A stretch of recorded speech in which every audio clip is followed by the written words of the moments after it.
Wala talagang basihan at posible talagang gawa-gawa lang ang kwentong kumalat nitong mga nakaraang araw sa social media. Kumalat nga ang issue sa Facebook hanggang na-content na nga ito ng mga YouTuber. Nag-umpisa kasi ang issue nung mag-guest si Jericho Rosales sa It's Showtime para mag-promote ng kanyang pelikulang Quezon. Nagkataon nga na nandun si Kim Chiu. Syempre, nagbatian ng dalawa at nag-appear pa.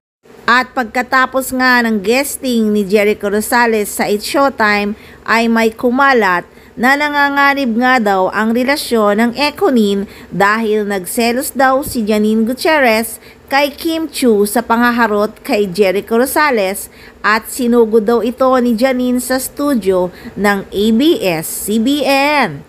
Ikinagalit daw umano ni Janine Gutierrez ang pangaharot ni Kim Chiu kay Jericho Rosales. At syempre, ang nakakainit ng ulo doon ay ang mga comment ng Kim Pao fans. Sa totoo lang, mapagpatol talaga sobra ang mga fans ng Kim Pao. Hindi muna sila nag-iisip, nagre-react agad. Minsan kasi ayaw mo talagang patulan pero umiinit talaga ang tenga mo eh. Grabe kasi talaga ang mga sinasabi nila tungkol kay Janine Gutierrez. Hindi talaga sila nag-iisip muna bago mag-react.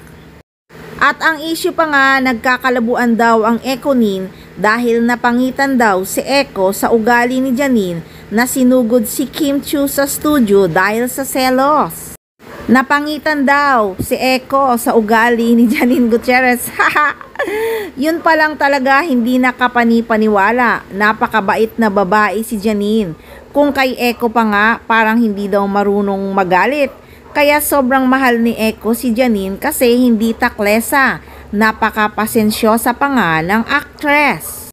Comment pa nga ng mga fans doon, kaya nga daw iniwan ni Paolo Abilino si Janine dahil nga may attitude. May attitude talaga at pangit ang ugali.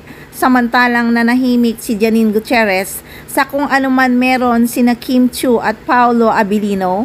Unfair naman para sa actress na maakusahan ng kung ano-ano, hindi ba? Niwala nga silang narinig kay Janine Gutierrez na pangit na sinabi tungkol nga kay Paolo Abilino at kay Kim Chiu.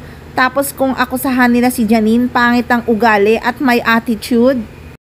Hindi pa nga yan nakitang nagalit si Janine Gutierrez kahit nga sa interview umiiwas lang ang actress.